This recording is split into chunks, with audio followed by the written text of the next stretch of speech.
Danielle's personality are completely opposite. I think. So I'm like kind of like go as it goes.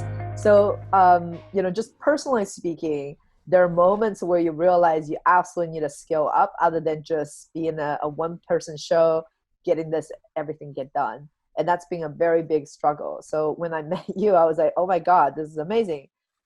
So then what advice would you have for someone who is super busy, like their must do things is like longer than the day's hour, and knowing that systemizing is gonna be a solution for that? Like what would you have a advice for someone like that, like me? I would have two pieces of advice. Number one would be less extreme, and I'll start with that. That would be go over your must do list and see what's actually a must do, like really ask yourself the question. But that can be hard to do because you're so involved that it's almost impossible for you to realize what's important and what's not. So my extreme advice would be don't do anything for a couple days and see what falls apart first. And then maybe systemize everything other than those things that absolutely went destroyed. So if you Yeah. have the discipline to maybe put your phone in a drawer for 2 days and just see what happens to your business, the things that get destroyed the most, maybe okay, I better keep doing those things. The things that don't really go anywhere, well, maybe either I stop doing them or I get someone else to do them for me. And I think that would be probably the step one. Yeah, that's good. That's good to know. That gave me a lot to think about. Yes. And then so then, is there a discipline? Because I'm imagine when you first start your business, like a lot of small business folks or some folks who is try to turn into a side gig or into a full-time job, is essentially doing that transition, half off transition. Um, what would you say, like a kind of realistically, like your approach to it? Let's say you were in the middle of your business, right? Like think back a little bit when you were doing that.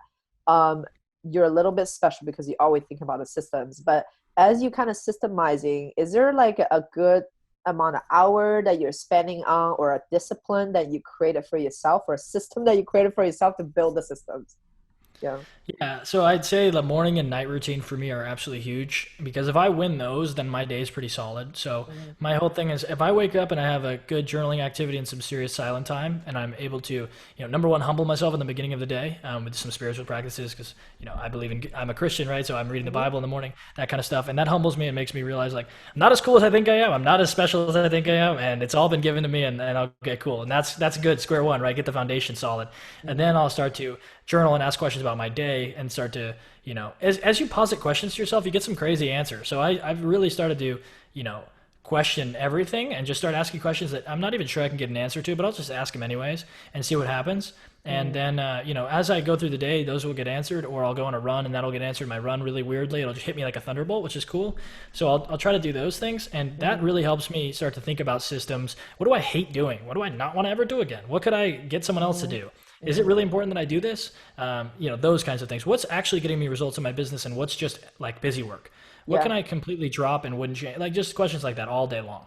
And then Yeah. at night, I'll go through and review my day and I'll ask, what did I do today that literally didn't need to be done? And I just did so that I would feel like I was busy, because that's something Mhm. I do all the time is like, hey, I want to feel like I'm grinding and I want to feel like I'm productive. I'm going to put stupid stuff on my schedule all day so that I feel like I had a good day, which is Mhm. often, what actually moves the needle in your business is a great question to ask yourself because I've realized that only a few things move the needle at all and everything else is noise. And Mhm. I don't even really need to be doing it. And those are just questions. And you got to be okay with not doing something during the day Yeah. because And then that's another so can you give us some concrete example or things that you realize were not moving the needle, and then what are some things that did move your needles? Yeah. Yeah, that's a really good question. I think things that don't move my needle would be like some of the blogs I was writing. I was writing some blogs that were taking me hours to write. Hmm. Hours to write, a lot of time, yada yada, and it just didn't seem like no one was really reading them. People would tell me that, oh, you need this because it makes you a thought leader, and I'm like, well, not really. People, not if no one's reading it, right? You're not a Right. thought leader if no one's reading your Right. blog, and like no one was. So that was Yeah. another thing. And then another thing that was not, moving the needle was a lot of just the coffee meetings that I'd have with brokers or stuff like that. Like having a way to vet people more before I go and have a meeting with them because I was wasting Hmm. so much time driving all the way over there before, COVID and we could do that kind of stuff. Drive to a coffee meeting 45 minutes away and meet with a guy who actually, he doesn't even want to meet with me and I don't want to meet with him. And Right. it's one of those things where I know that it happens to a lot of people in business. You get Right. there and you're like, oh, we can't help each other in any way, shape, or form. I'm glad I just wasted 2 hours doing this. So Right. that's a thing like having a vetting process, asking a certain question list, so that I make sure that number one, it's valuable for me, but also number two, it's valuable for these people as well. They're not getting someone they don't expect either. So that's kind of a Right. huge time waster. Gotcha, gotcha. So like maybe just do a phone call and just have, for example, when you're looking for a deal, hey, here's our criteria, right? And like, do you have anything for me? And then maybe just focus on more on the follow up, consistent follow up to maybe call this guy like a once a week or something until we have something, versus try to Mhm. drive to the coffee place, as you said, and meeting with him for like, because that's what they teach you, right? In some of the real estate schools, like, oh, go build relationships with the broker, get to see them face to face, like do something extra, etc.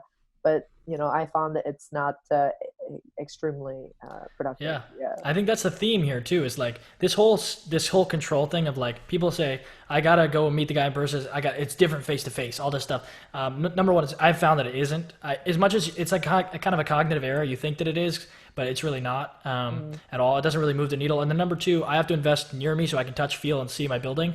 That's mm, another cognitive error that I've found. Is like you're almost a bottleneck in your business when you're there all the time. It's almost mm. better for you to not be there and to Oh yeah. systemize your property management. So that kind of is a theme throughout business and also hiring people. Oh, I got to be the one posting on social media. They can't represent me well. They're going to say something stupid in the comments. Yeah. They're not. And even if they do, it's not going to be the end of the world. And it's better than you spending 3 hours a day on social media. So Mm, there's a whole thing that there you got to, that's almost like an internal psychology thing. You got to let go of that and just yeah. surrender because, you're not, it's not going to, yeah, you just can't do everything.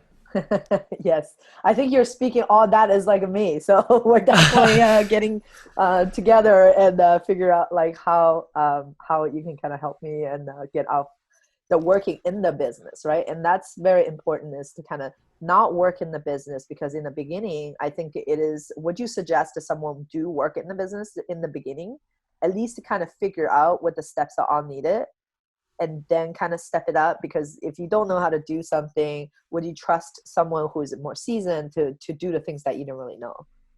Yeah, I'd say try to do everything yourself at first. And honestly, it'll probably happen for budget reasons first. And Mm-hmm. that'll probably be honestly a blessing because if you don't know what a good social media post is, then how can you tell someone to do a good one? And if you don't know what a good podcast edit looks like, how can you tell them to do a good one? Like maybe not the editing, because I mean that could be kind of a niche thing, but like especially for like LinkedIn posts, for example, I have a VA who does those for me. There's a very specific format for a LinkedIn post that gets it to spread, and if you don't post it in the right format, or you try to post it like a Facebook post or something, it's absolutely going to do nothing. It's going to die, and it's Right. not going to. No one's going to see it. So you have to kind of know what you're doing, and also go through the steps and feel the pain and then remove the pain, and that's the system, right? So you Mm-hmm. kind of have to feel the pain first and then remove it, and that's how you make a system. Mm-hmm. And now coming back to kind of education, it sounds like you already allude to, like, it sounds like you read a lot of books. I think successful people, they said average they read one books a week. How many books do you read, like, in a week?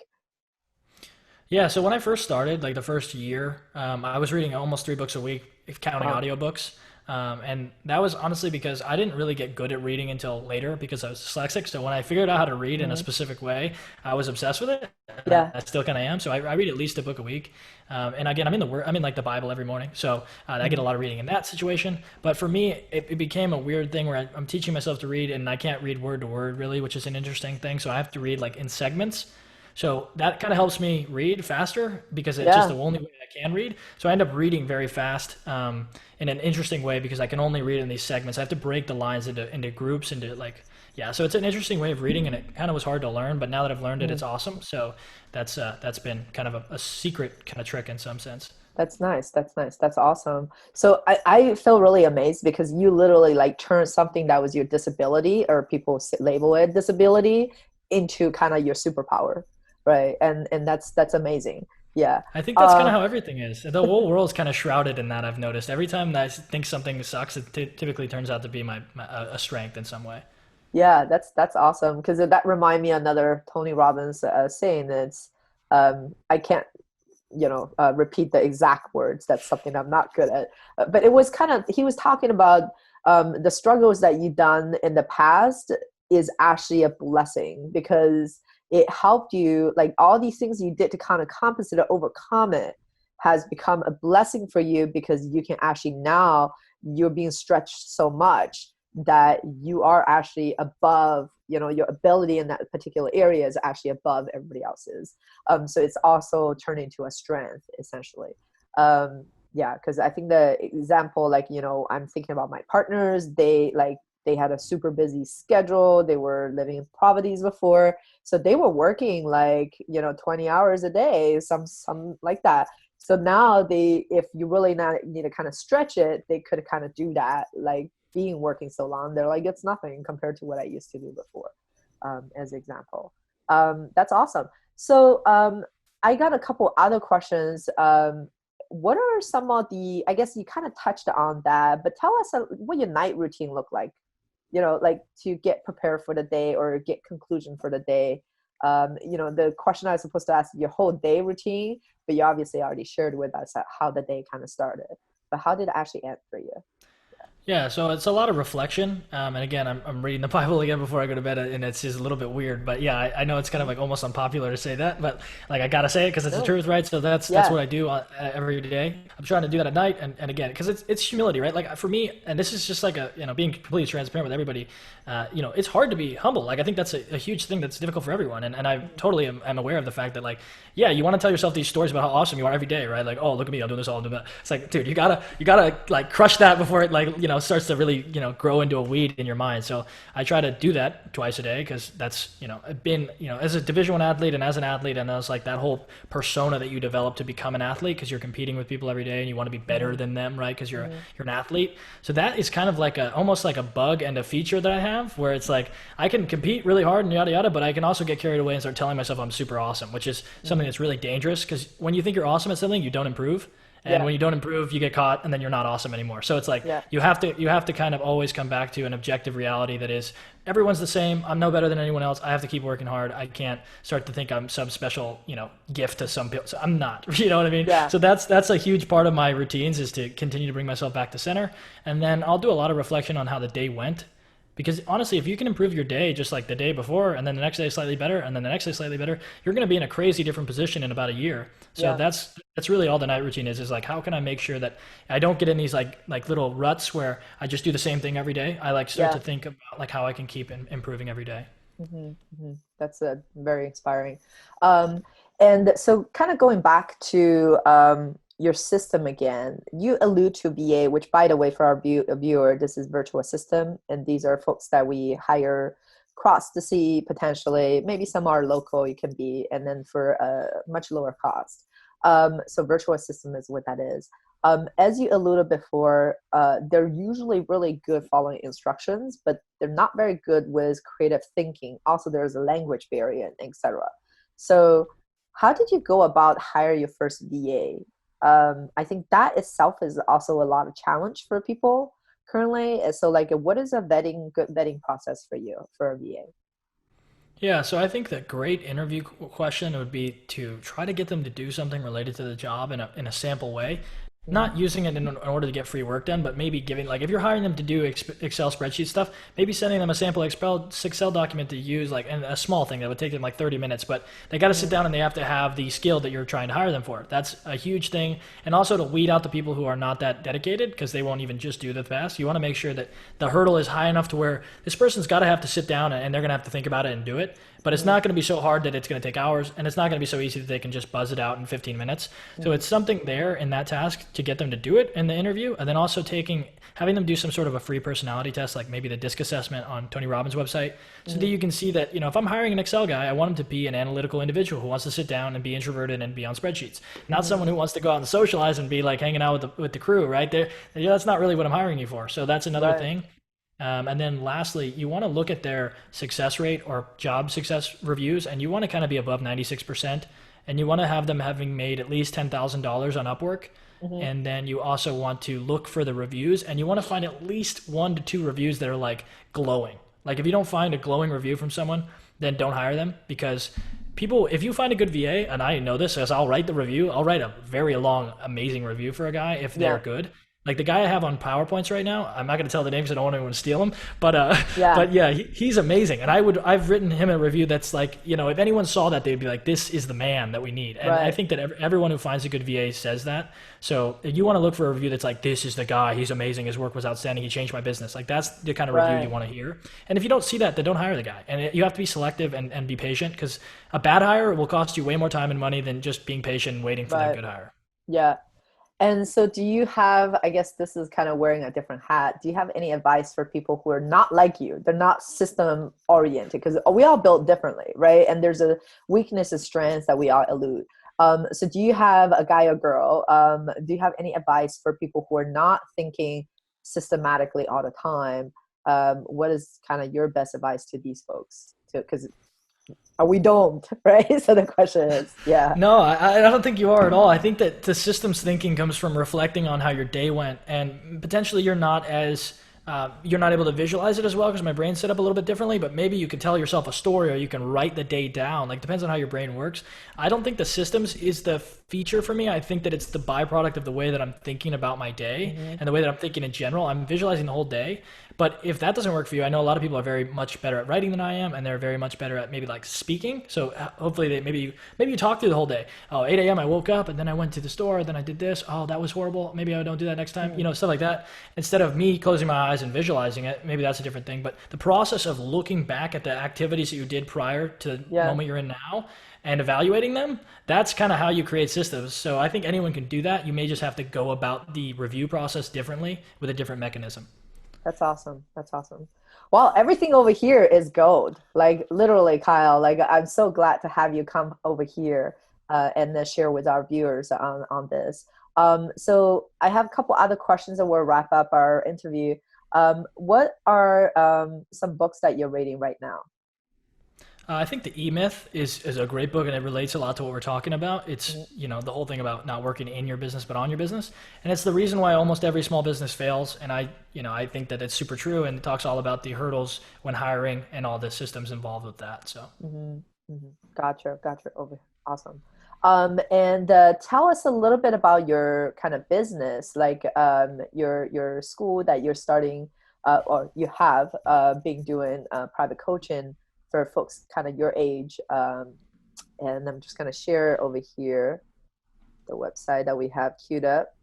So this is where you can kind of find Kyle's website. And he's been kind of doing coaching for folks over here. And by the way, Kyle doesn't have a W-2 or anything. Like he's at 21-year-old, he's just kind of like killing it. And basically having this business and the apartment syndication, right? Yep. That's awesome. And have you ever had a W-2? No, I have not. I guess I kind of had like little kid, like as a high schooler and stuff, like summer jobs and stuff. But yeah, never really like a legitimate W-2. Yeah, that's nice. And so from these summer jobs, you kind of decided. So it must be really scary then when you first started this journey. Like, how do you actually find yourself, and how long did it took for you from like a zero to having customers? So it took me 6 months, and in those 6 months, I was, I had saved up some money, but not nearly enough, right? So actually, funny story is a couple of weeks before we closed on the first deal I did, which was a 107 unit deal in Louisville. I'm thinking I'm really cool, and this is kind of where the humility thing started from. I think I'm really cool. I'm closing a $4.5 million deal. I'm 20 years old. I just dropped out of college. I still live with my roommates, yada yada. And we're going to the store, the grocery store, to buy food, and I don't have enough money on my card to buy groceries. And I think I'm super cool. I think I'm great, and I'm broke, super broke. Right. Not only like nothing in the bank and nothing, and owing debt to the college, obviously. So like I have I'm a week away from closing this deal, and obviously making the asset management fee and the acquisition fee that will help me with towards financial freedom, etc. But at the current moment, super broke, super stressed, and a little bit scared. So that was a situation where my roommate then had to spot me on the groceries, pay for my groceries, which was a humbling experience and kind of a moment where I was like, yeah, dude, see what happens when you think you're great? You get blindsided and you think you're awesome and then, slap. So I have a definite respect for the universe in that sense. And I try to, come back to those moments and remember what it's like when you let yourself get off the center. And yeah, as far as like learning that I couldn't do W-2, I think playing soccer is a W-2. I think that having a coach is the worst boss you could ever have, especially some of the coaches. Yeah, I mean, especially some of the coaches I had as a kid. I got really unlucky with coaches. Or actually, that's a horrible statement. It's probably me, right? So, Yeah. okay, it's like if ever the common denominator in the situation is me, so I'm actually gonna remove the blame from the coaches, and I actually apologize for saying that because it's definitely me. Like if I'm the one who's there in every situation, and it seems to always be the coach's fault, right? So I'm not a very good teammate, like in some sense, and I hadn't been as a kid. I had to learn that as I got older, and And yeah, I used to be the guy who was like, "Give me the ball, get out of my way. Like this is my time." As you can tell, I used to have kind of a big issue with that. So I have it Mhm. built into my day. The scaffolding is around me to not be an Mhm. egomaniac because I don't want to be That's one again. awesome. So Yeah. that's kind of the whole process there. But yeah, I learned that as a young kid that my coaches would always be like, "Dude, you're really good. I love having you on the team. You're really talented, but you can't, you don't follow the system. You're not where you're supposed to be on defense. You only play offense. All this stuff." And I'm like, "But I'm the best. Give me the ball." You know what I mean? And Yeah. it's just like, so I kind of started the whole business in a rebellious sense, but now I've realized like humble yourself, dude, because you can't be successful in a business if you're thinking you're the best all the time. So That's amazing that, be able to kind of reflect on your day, reflect back into your life and be humble and honest to yourself and realize what is being kind of hindrance potentially in the past and listening to people's criticism, which is kind of hard from time to time, like for people, right? Like in oh general, yeah. people don't like to be told, well, we don't like you doing this, right? And be able to kind of really distill down like this is what's blocking me and actively like doing something about it. That's pretty amazing. Well, thank you so much, Kyle, for our interview today. I really enjoy having you over here. And again, once again, how does people get to reach out to you? Yeah, so if you go to my website, kylemarco.com, you can find a bunch of cool resources on there. And I think that, the number one resource would be just the resource guide that has all the books and podcasts I've pretty much ever read in multifamily and real estate, and then Mm-hmm. some study questions to help you through the process. So I think that's probably the best place to reach out. Awesome. Thank you.